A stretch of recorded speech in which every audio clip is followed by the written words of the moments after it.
사랑하는 여러분, 잠시 눈을 감고 생각해 보시겠습니까? 쏜살같이 흐르는 세월 속에서 우리의 하루하루가 얼마나 소중한지 말입니다. 아침에 눈을 뜨고 저녁에 잠자리에 들기까지 우리에게 주어진 이 시간은 과연 어떤 의미를 가질까요? 오늘 우리는 성경의 지혜를 통해 짧지만 그래서 더욱 귀한 우리 인생의 시간을 어떻게 살아가야 할지에 대한 깊은 통찰을 나누고자 합니다. 이 이야기가 여러분의 마음에 하나님의 크신 은혜를 전하는 통로가 되기를 소망합니다.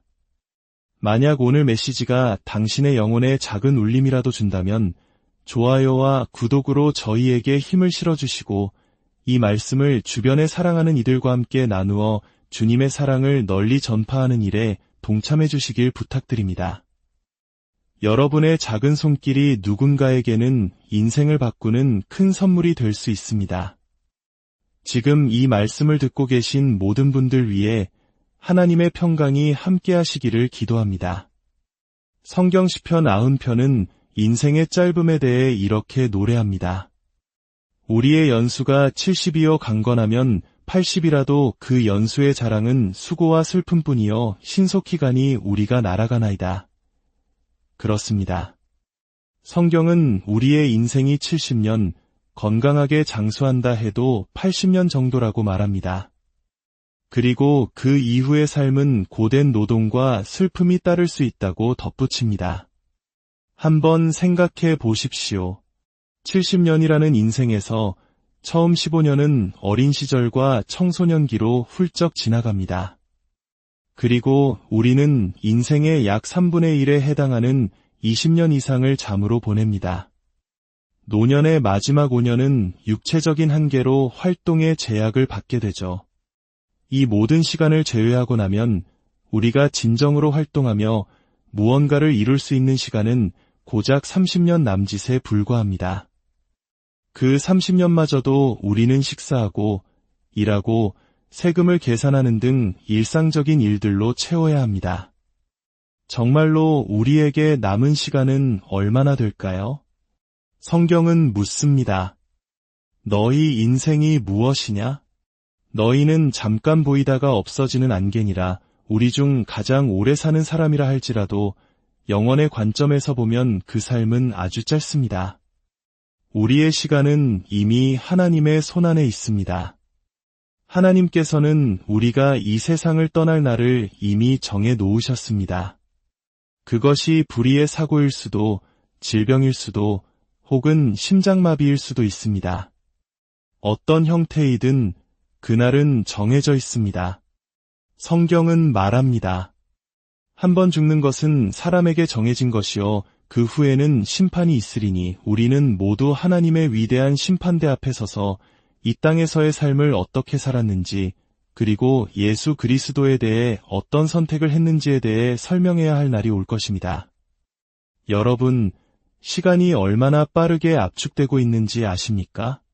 예수님 시대만 해도 사람이 낼 수 있는 가장 빠른 속도는 말이 달리는 속도였습니다. 수천 년 동안 인류의 속도는 말의 속도를 넘지 못했습니다. 그러다 19세기에 들어서야 증기기관이 발명되었고 20세기에는 시속 수십 킬로미터로 나는 비행기가 등장했습니다. 그리고 불과 몇십 년 만에 우리는 음속을 돌파하고 시속 수만 킬로미터로 우주를 여행하는 시대에 살고 있습니다. 우리 대한민국만 보아도 그렇지 않습니까? 불과 한 세대 전 우리 부모님 세대만 해도 보릿고개를 걱정하며 힘겨운 시절을 보냈습니다. 하지만 지금 우리는 세계가 부러워하는 경제대국이 되었습니다. 흑백 TV를 보던 시절이 엊그제 같은데 이제는 손안의 스마트폰으로 전 세계와 실시간으로 소통합니다. 기술은 이처럼 눈부시게 발전했지만 우리의 도덕과 영성은 어떻습니까? 마치 마차 시대의 정신으로 우주 시대를 살아가려는 것처럼 우리의 내면은 기술의 속도를 따라가지 못하고 있습니다. 시간은 우리를 기다려주지 않고 무너져 내리고 있습니다. 우리에게 남은 시간은 과연 얼마나 될까요? 하나님의 시간과 우리의 시간은 다릅니다. 성경은 죽게는 하루가 1000년 같고 1000년이 하루 같다고 말씀합니다. 전능하신 하나님 앞에서 우리의 인생은 한 뼘 길이에 불과하며 없는 것과 같습니다. 우리는 시들어버리는 풀과 같고 저물어가는 그림자와 같습니다. 풀은 마르고 꽃은 시들지만 오직 우리 하나님의 말씀만이 영원히 서 있습니다. 생각해 보십시오. 우리는 모두 태어나는 순간부터 죽음을 향해 걸어가고 있습니다.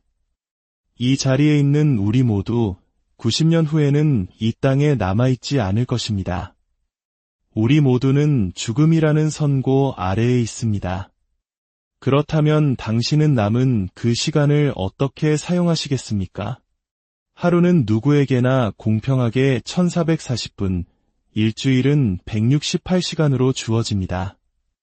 부자라고 해서 시간을 더 살 수 없고 과학자라고 해서 새로운 시간을 발명할 수도 없습니다. 오늘 남은 시간을 아껴 내일로 가져갈 수도 없습니다. 시간은 오직 지금 이 순간에만 존재하며 그렇기에 더욱 긴급합니다. 성경은 세월을 아끼라 때가 악하니라고 말합니다. 그렇습니다. 지금 시대는 참으로 악합니다.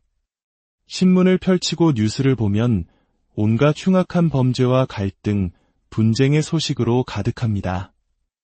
이 악한 시대 속에서 우리는 시간을 구속해야 합니다. 시간을 구속한다는 것은 마치 상인이 좋은 물건을 사기 위해 값을 치르는 것처럼 시간을 값지게 사라는 의미입니다.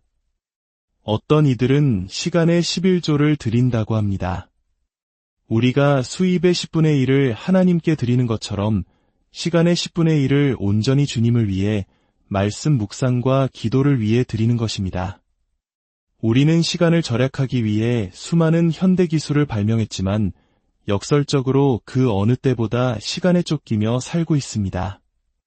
빠른 자동차와 비행기로 쉴 새 없이 어디론가 달려가지만 정작 그곳에 도착해서 무엇을 해야 할지 모르는 경우가 많습니다. 당신에게 주어진 시간은 무엇을 위한 것입니까?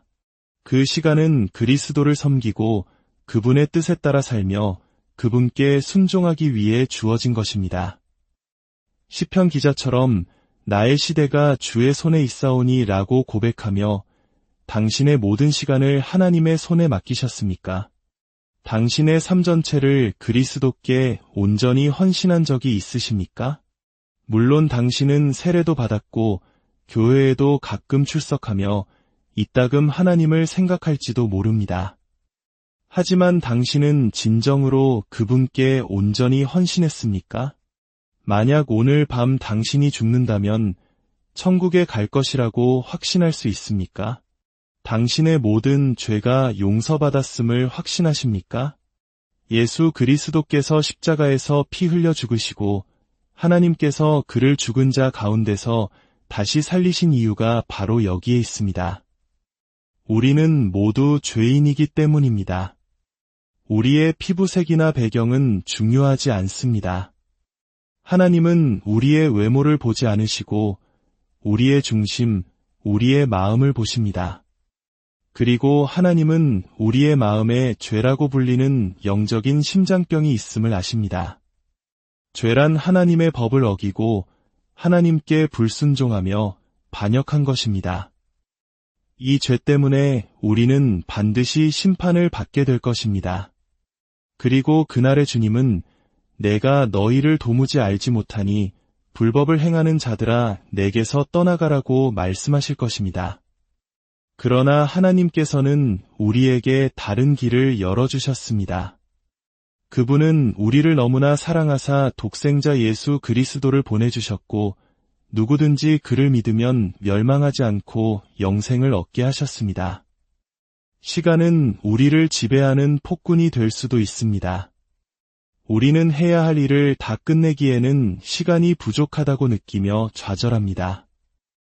예수님께서는 때가 아직 낮음에 나를 보내신 이의 일을 우리가 하여야 하리라 밤이 오리니 그때는 아무도 일할 수 없느니라고 말씀하셨습니다. 여러분 각자에게도 일할 수 없는 밤이 찾아올 것입니다. 섬길 수 있을 때 바로 지금 주님을 섬기십시오. 당신의 삶에서 그분을 첫 자리에 모시십시오. 하나님은 당신의 삶을 위한 계획을 가지고 계시며 당신이 그 계획을 완수할 수 있도록 도우실 것입니다. 당신이 주님을 신뢰할 때 상상조차 못했던 기쁨과 평안을 얻게 될 것입니다. 하나님은 당신만이 할 수 있는 일을 맡기셨습니다. 당신은 이 세상에 단 하나뿐인 독특한 존재이며 아무도 당신의 자리를 대신할 수 없습니다. 그리고 하나님은 그분의 나라에서 당신을 필요로 하십니다. 시간은 놀랍도록 공평하고 관대합니다. 과거에 아무리 많은 시간을 낭비했다 할지라도 당신에게는 여전히 내일이라는 기회가 주어질 수 있습니다. 중요한 것은 당신이 살아온 날들의 숫자가 아니라 당신의 날들 속에 담긴 삶의 내용입니다. 하나님은 우리가 서로 사랑하기를 원하십니다. 우리의 이웃을 사랑하고 나와 다른 배경을 가진 사람들을 사랑하기를 원하십니다. 그리스도인을 다른 사람들과 구별하는 가장 큰 특징은 바로 우리 삶을 지배하는 사랑입니다. 시간은 반드시 끝이 옵니다.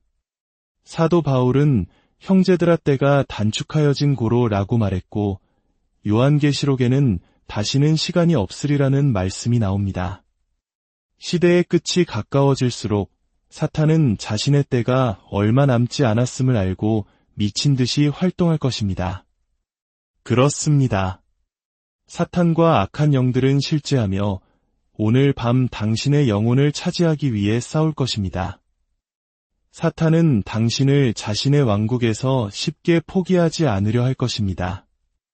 이 세상에는 하나님의 나라와 사탄의 나라 두 개의 왕국이 존재하며 당신은 어느 곳에 속할지 선택할 권리가 있습니다. 물론 우리는 예수님께서 언제 다시 오실지 그 날과 그 시를 알지 못합니다. 그러므로 깨어 기도하며 준비해야 합니다. 성경은 여러 번 때가 가까웠다고 경고합니다. 예수님께서는 우리에게 시대의 징조를 분별하라고 하셨습니다. 그 징조 중 하나는 불법이 성행하는 것입니다. 지금 세상을 보십시오. 불법과 죄악이 온 세상에 만연해 있습니다. 천국에서 생명의 호명체를 부를 때 당신의 이름이 그곳에 있을까요? 당신의 이름은 생명책에 기록되어 있습니까? 성경은 누구든지 그 이름이 어린 양의 생명책에 기록되지 않은 자는 결코 천국에 들어갈 수 없다고 말합니다. 지금 당신의 이름은 행위록이라는 책에 기록되어 있을 것입니다. 그 책에는 당신이 평생 지은 모든 죄, 잘못된 생각, 악한 의도까지도 낱낱이 기록되어 심판의 날에 당신 앞에 펼쳐질 것입니다. 그러나 당신이 오늘 예수 그리스도 앞에 나아와 그분을 당신의 구주와 주인으로 영접하고 당신의 삶을 온전히 그분께 드릴 때 주님께서는 그 행위록에 기록된 모든 죄를 그분의 보혈로 깨끗이 지워주시고 당신의 이름을 또 다른 책, 바로 어린 양의 생명책에 기록해 주십니다. 만약 제 이름이 그곳에 기록되어 있다는 확신이 없다면 저는 오늘 밤 이 자리를 떠나기 전에 반드시 그 확신을 얻고야 말 것입니다.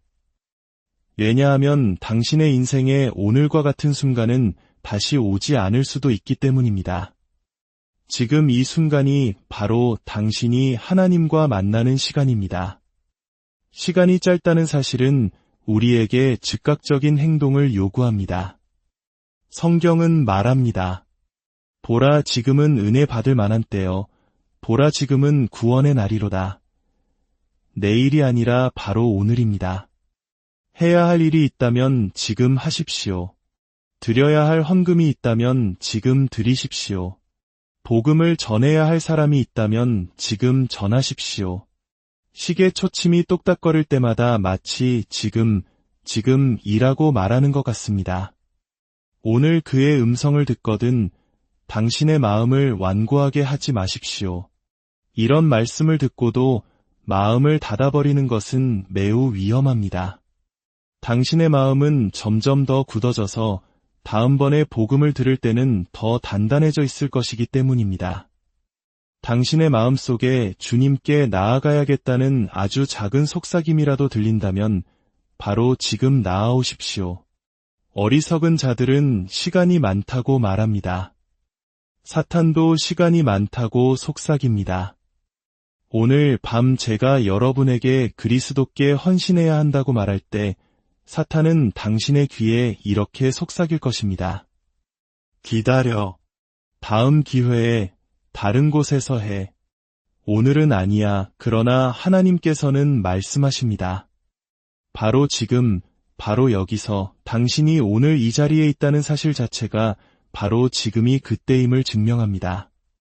하나님의 오묘한 섭리가 오늘 당신을 이곳으로 이끄셨습니다. 알 수 없는 어느 때, 알 수 없는 어느 곳에서 한 사람의 운명이 영광과 절망으로 결정되는 순간이 있습니다. 오늘이 바로 당신에게 그 순간이 될 수 있습니다. 35년 전 한 부흥 집회에서 6살 소녀가 있었습니다. 설교자가 예수님께 삶을 드리라고 초청했을 때 소녀는 기쁜 마음으로 일어나 앞으로 나아가려 했습니다. 하지만 그녀의 어머니는 조용히 해, 앉아 있거라. 남들이 본다며 딸을 제지했습니다. 소녀는 그 자리에 주저앉았습니다. 35년의 세월이 흐른 지금 그 소녀는 이제 어른이 되어 바로 그 집회에서 다른 이들을 주님께 인도하는 상담 봉사자로 섬기고 있습니다. 그녀는 기도합니다.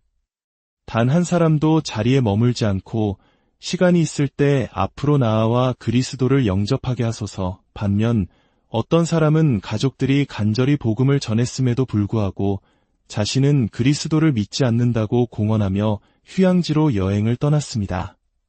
그리고 바로 오늘 새벽 그는 그곳에서 심장마비로 갑작스럽게 세상을 떠났습니다. 그에게는 이제 너무 늦었습니다. 그의 선택은 끝났습니다. 당신의 선택은 어떻습니까? 그리스도의 부르심에 예라고 대답하시겠습니까? 아니면 아니오라고 하시겠습니까? 그렇다면 무엇을 해야 할까요? 첫째, 당신의 죄를 회개해야 합니다. 주님, 저는 죄인입니다. 제 죄를 슬퍼하며 이제 제 삶의 방식을 바꾸기 원합니다. 라고 고백하는 것입니다. 둘째, 믿음으로 예수 그리스도를 당신의 구주로 영접하는 것입니다. 그분이 당신의 죄를 위해 죽으시고 부활하셨음을 믿는 것입니다. 셋째, 당신의 삶을 그분께 온전히 내어드리는 것입니다. 오늘 밤 제 삶을 주님께 드립니다. 주님을 따르고 섬기겠습니다. 예수님께서 부르신 모든 사람들은 공개적으로 부르심을 받았습니다. 그분은 당신을 위해 십자가 위에서 공개적으로 죽으셨습니다. 당신 또한 사람들 앞에서 그분을 향한 당신의 헌신을 고백할 수 있습니다. 저는 여러분께 마음의 자리에서 일어나시기를 권합니다. 당신의 마음속 가장 깊은 곳에서 결단하십시오. 주님, 오늘 저의 모든 것을 주님께 드립니다. 주님을 만날 준비가 되었는지 확인하고 싶습니다. 사랑하는 여러분, 오늘 이 메시지가 여러분의 마음에 울림을 주었기를 바랍니다. 인생은 짧고 시간은 우리를 기다려주지 않습니다. 그러나 바로 오늘, 지금 이 순간 당신은 영원을 선택할 수 있습니다. 주저하지 마시고 미루지 마시고 바로 지금 은혜의 보좌 앞으로 나아오십시오. 주님은 두 팔 벌려 당신을 기다리고 계십니다. 주 예수 그리스도의 은혜와 하나님의 무한하신 사랑과 성령의 교통하심이 오늘 결단하고 주님께로 돌아오는 모든 영혼들과 이 말씀을 듣는 모든 분들 위해 지금부터 영원까지 함께 하시기를 간절히 축원합니다.